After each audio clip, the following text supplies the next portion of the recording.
Hi children's, நாம் இன்னைக்கு கற்றுக்கொள்ள போகிற பைபிள் லெசன் எதுன்னா சுகம் பெற்ற சிறுமி. பாடபாகம் மார்க் 7ஆம் அதிகாரம் 25 முதல் 30ஆம் வசனம் வரை. இன்றைக்கான மனன வசனம் அப்போஸ்தலர் 10ஆம் அதிகாரம் 38ஆம் வசனம். அவர் நன்மை செய்கிறவராகவும் பிசாசின் வல்லமையில் அகப்பட்ட யாவரையும் குணமாக்குகிறவராயும் சுற்றி திரிந்தார். அவர் நன்மை செய்கிறவராகவும் பிசாசின் வல்லமையில் அகப்பட்ட யாவரையும் குணமாக்குகிறவராயும் சுற்றி திரிந்தார்.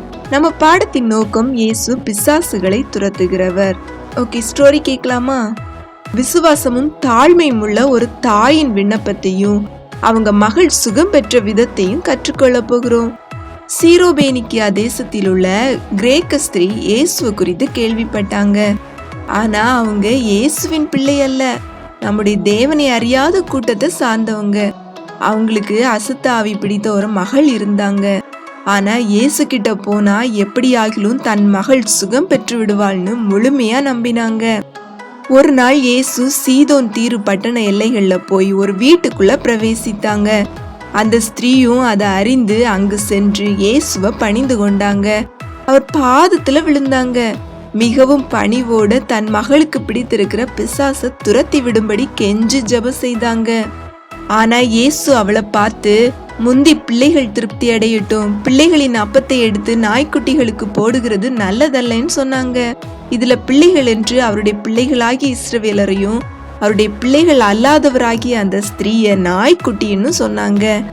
ஆனா அந்த ஸ்திரீ கவலை அடையாம இயேசுவால மட்டும்தான் தன்னுடைய மகளுக்கு சுகம் கொடுக்க முடியும் என்பதை முழுமையா விசுவாசித்தாங்க.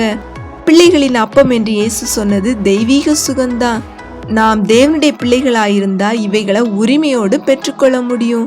ஆனா அந்த ஸ்திரீ விடாம அவரை பற்றி கொண்டு, தான் நாய்க்குட்டி என்பது உண்மைதான், ஆனா நாய்க்குட்டிகள் பிள்ளைகள் சாப்பிடும்போது சிந்துகிற உணவை சாப்பிடுமேன்னு சொன்னாங்க.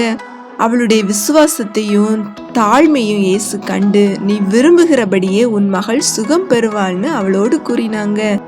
அவர் சொன்ன அந்த நேரமே பிசாசு அவளுடைய மகளை விட்டு ஓடிற்று. இயேசுவின் வார்த்தைக்கு முன்னால பிசாசுனால நிற்க முடிவதில்லை. நாம் நாய்க்குட்டிகளின் இடத்தில் அல்ல, அவருடைய பிள்ளைகள் என்னும் இடத்தில் இருக்கிறோம். இயேசு நமக்கும் தனது சிலுவை மரணத்தின் மூலம் அவருடைய பிள்ளைகளாகும் உரிமையை அளித்திருக்கிறாங்க. இயேசுவின் ஆசீர்வாதமும் மீட்பும் அனைவருக்கும் உள்ளது. இயேசுவால மட்டுமே நமக்கு வியாதிகளை சுகமாக்க முடியும் என்ற விசுவாசம் நமக்கு வேண்டும். எதற்கும் தன்னை தாழ்த்தி கொள்ள தயங்காத மனநிலை நிச்சயம் நமக்கு வேண்டும். விடாமல் தொடர்ந்து விண்ணப்பம் பண்ணும் இருதயம் நமக்கு வேண்டும்.